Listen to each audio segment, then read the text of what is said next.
Elra Johnson is a retiree living in Waterloo. She is 100 years old. In this production, she tells of her experiences with racism in Mississippi.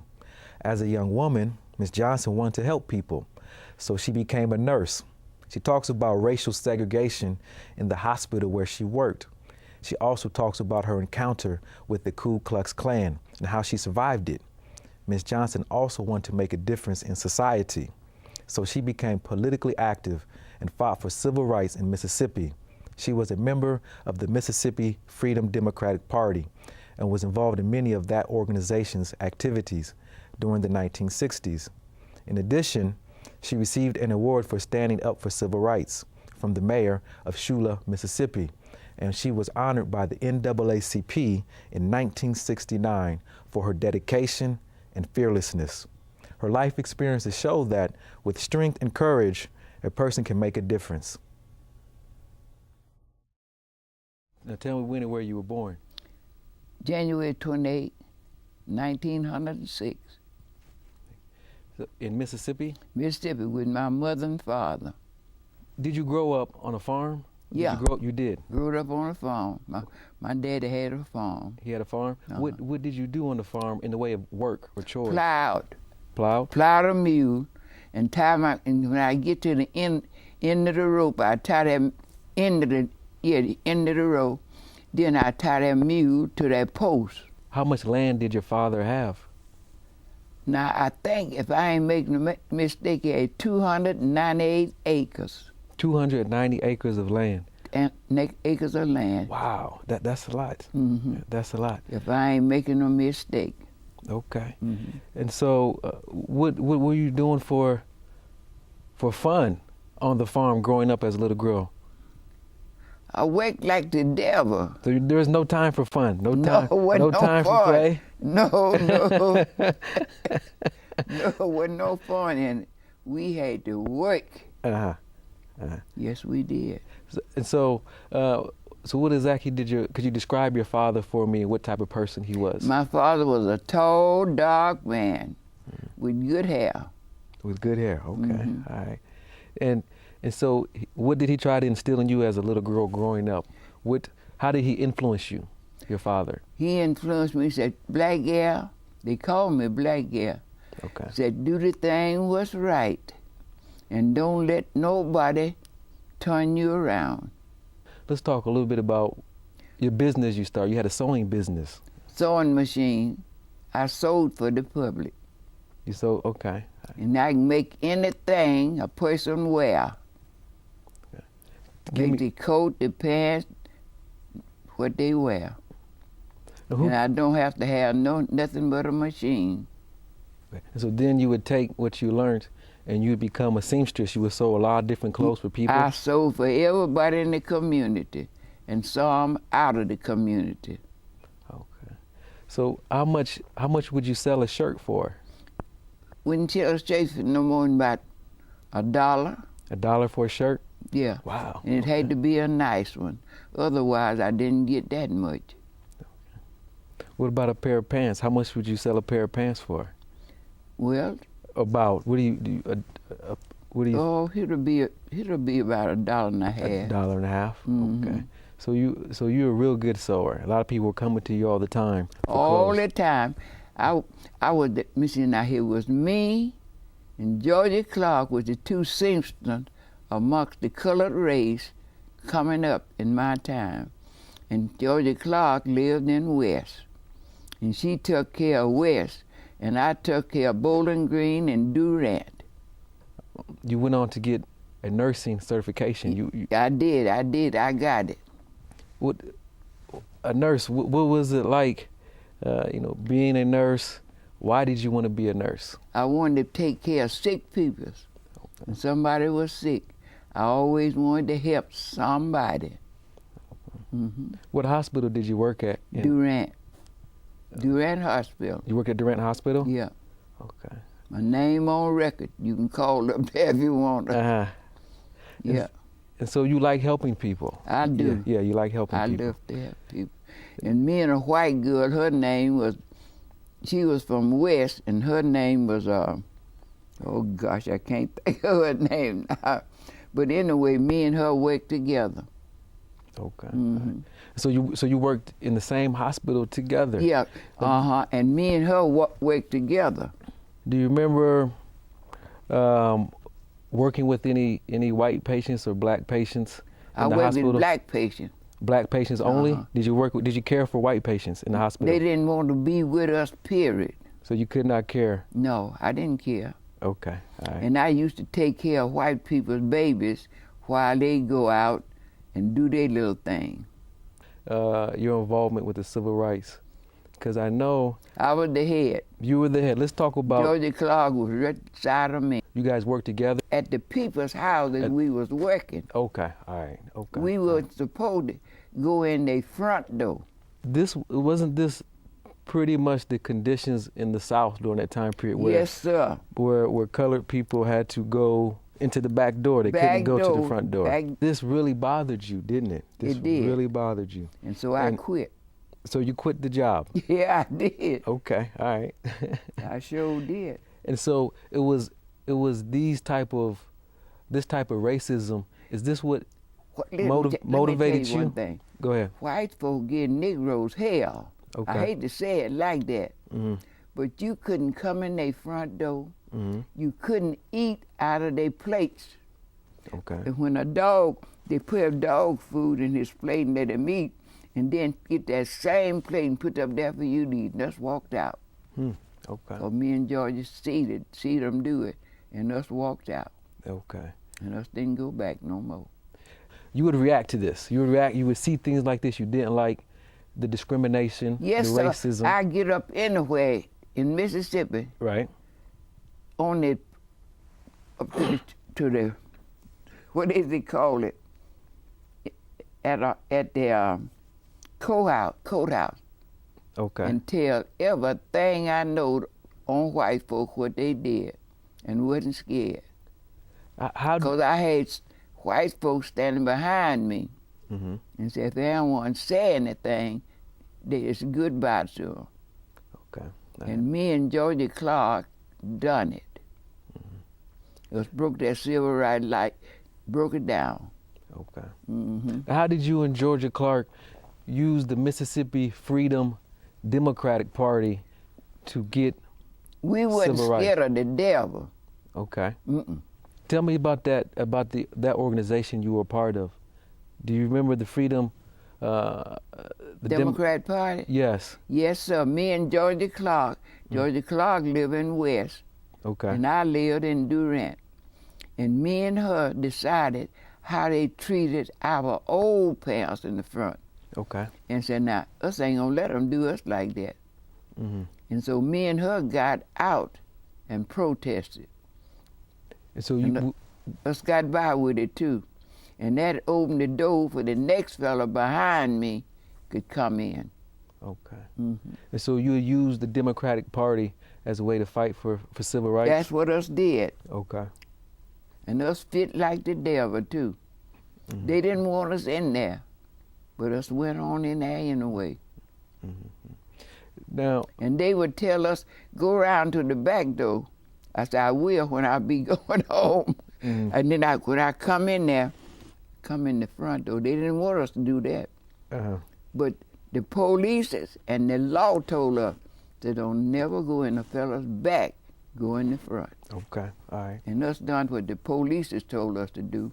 And the police was out there watching to see that us do what us said. Mm-hmm. And us went right in that front door. Oh. And they didn't like it. Mm-hmm. And so they hopped up and moved to Memphis or somewhere. I don't know what they moved. They didn't come back no more. Okay. All right. Tell me, can you talk about some of your political activity? What you were doing on the political scene as far as civil rights? And they have laid on side the road to kill us, me and Georgia Clark. And us would go by there singing. But the white man was behind us. And they didn't, the one was going to do something to me and her. He was back behind us. And he'd look at us, go ahead. When was this? And where was this? In Durant. This was in Durant. Where Yeah. were you guys coming from? That's where I live, in Durant. So you said that a white man was coming behind you. Yeah. And he was going to kill you. Yeah, wanted to kill me and Georgia for getting on the streets singing, "We'll overcome one day." Okay, you were marching? Marching. Okay, you were marching. You and Georgia? Me and Georgia Clark, and we tried to get some of the other people, black people. She said, "Now, I'm living on Mr. So-and-so place." And he said, "If I get out there in that march, I got to move." Me and her told him, "Forget it." Okay. But me and Georgia Clark done it. Okay, Mm-hmm. I see. So, you guys started it. You started. You tried to get the support of other black people, but they would not. They would not follow you. They said, I'm living on the man's place, and that Okay. was in the Delta. Okay. All right. Yeah, I'm living on the main place, and he said, if I get out there, say I'm got to move. So black people were trying to fight. They could not fight for the civil rights for fear that they would get kicked. They would get kicked off of their land. Right now, you Okay. talking? Okay. Mhm. I understand. Yeah. Good. And so this shows a lot of courage and strength and fearlessness on you, on your behalf. And Your sis- Georgia Clark. And don't Georgia leave Clark. Out. I'm sorry. And Don't you and leave her Georgia out. Clark. Okay. Yeah, me and her done it. Okay. So it was you standing up, speaking against racism Yes, I was. that would lead to you. And they would ask us, see, the man who was, irritating us, he would ask us, well, do they let y'all come in their front door? Mhm. I said, no. They'll be sitting on the porch, and let's go around and come in, and then come back to the front porch. Okay. Hmm. Now you went to Washington D.C., didn't you? Yes, sir. The peoples got together Okay. and got the money and sent me to Washington, D.C. to talk. And what that head man in Washington was name? It's Lyndon Johnson. Johnson. Right. And us had to go there and talk with him. And they had a schoolhouse right here and a church right here. Okay. Hmm. And us had to go there and tell them everything they asked us. We told them. Okay. And when us got back, some of them said they gonna do this and gonna do that, and they said they wrote it down on paper. Said if anybody put their hand on y'all, they got to go. Okay. So you would go to D.C. and you would talk to the president and Yeah, his President people. Kennedy. Kennedy? Okay. So Uh-huh. you spoke to Kennedy. Yeah. Okay. President Kennedy Hmm. and Johnson. Yeah. And And you, Kennedy was for the black. okay. Hmm. So you liked Kennedy. I liked it, him. He took up for black. Hmm. So he listened to you and other civil And rights Georgia leaders. Clark. And Georgia Clark. He listened to Mhm. you guys. And Reverend Whitaker from Goodman. Okay. So Reverend Whitaker He from was your a Maine. from your community, from Durant. Yeah. Okay. He Mhm. came with you guys. Yeah, Reverend Whitaker came with us. Okay. He was a big, tall dog man. Okay. Hmm. And he stood by us. Okay. But me and Georgia got out there by ourselves. And they see they didn't kill us. And then they stepped in. So the mayor was supporting you when you came back. Right. That's good. They walked behind us. But me and Georgia Clark and Reverend Whitaker and Crump led the march down the highway. And us got on this side of that road, and just let the other folk go on the other side. And us Okay. was singing that's as loud as we could sing. We'll overcome one day. Now also, I know that you were working with the NAACP, Yeah, right? NAACP, and that's a powerful Uh-huh. That's powerful. I'm talking about powerful fella. Okay. They'll hang that other fella. If you stand up on your foot, they'll hang him. Uh-huh. That's right. And they ain't all black neither. Right, right, Mm-mm. Sure ain't. right. So, Some white people don't believe in mistreating Negroes. mhm. No, they don't. So there were white people who were involved with the NAACP Yeah. also? And they the ones stood up on their feet and told us what to do Okay. and how to do it. So let's get out there in the middle of the road so the highway is free for everybody. Let's get out there in the highway and do it. Now you won an award from the NAACP. I know I did. Yeah, you did. Yeah, I got one. You got. Georgia Clark got one too. She got one too. The white folk give it to us. Okay. Mm-hmm. All right. And also, I know you were fighting for civil rights, things like that. You were doing other things too. You were working with the youth in the Head Start program. I will. I walk with the Head Start. Okay. Mm-hmm.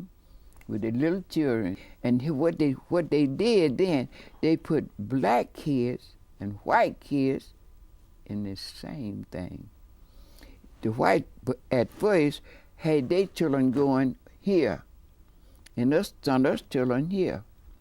But when they got in it deep, all of them got together, and them kids, us white kids and black children, at our mamas and daddy's house, played together.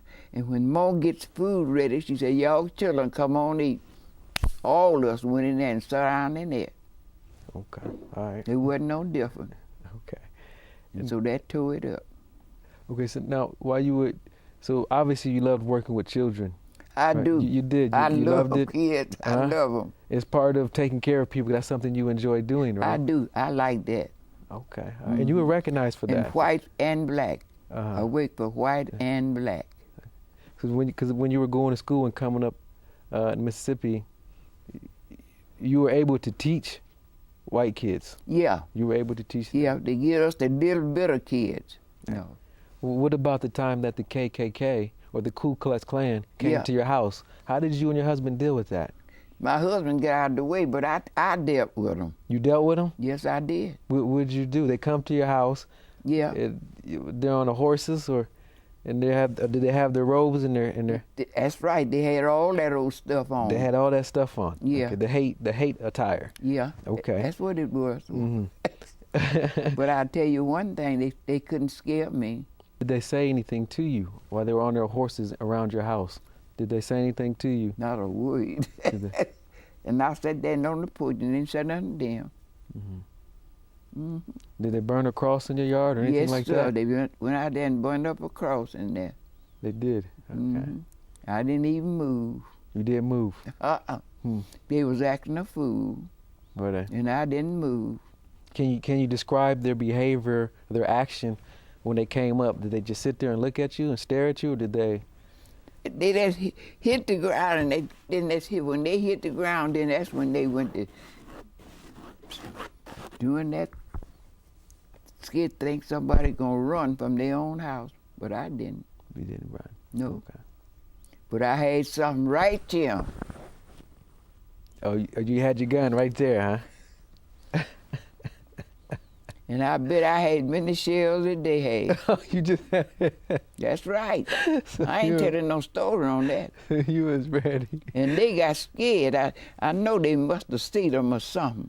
But anyway, they got scared and left. So why do you think they came to your house? Why do you think the Ku Klux Klan came to your house? They didn't want no Negro to have no freedom. Let's talk about you coming to Waterloo now. Let's talk about you. Your husband would die. Yeah. And shortly after your husband's death, I come on here to Waterloo. you would move to Waterloo. Mm-hmm. Okay. And I just ain't never went back home. Okay. Why? Why would you come to Waterloo? What brought you to Waterloo? All my folks up there. Okay. My relatives is in Waterloo. You would continue to do some volunteer work, right? Yeah, I left to do work like that. Because you were working with the senior citizens. You were coming in. Because you come to Waterloo in 1986. Now I can't say that because I can't remember it right now. Okay, that's when. Okay, you came in the 80s, but you would. What were some of the things you remember doing when you first came to Waterloo? Took care of the old people. I love to help sick folks. Okay. Mm-hmm. Right. Cause one day I'm gonna be sick, and I want somebody to help me. Right. Absolutely. Now you just recently had your birthday. Yeah, I done made the 100, and in my daddy's days, his aunts, some of them lived to be 105. So it kind of runs in the family, the long lifespan. Yeah. Huh? That's Yeah. good. So you're 100. Yeah. So you're gonna live to be 110 then, right? I don't know. I don't know, but I ain't made that yet. I don't know. I don't know. It's whatever the Lord do. Okay. Mm-hmm. And so now you're a member of Payne AME Church. AME Church. Right here in That's Waterloo. right. Long time. You're the oldest member, living member at this time. I'm the oldest one of them. I don't know. Yeah. Mm-hmm. And so, did you? Now it's my understanding that's where you had your 100th birthday party at. Is That's that right? right. Mm-hmm. So there's a lot of fun. That's church.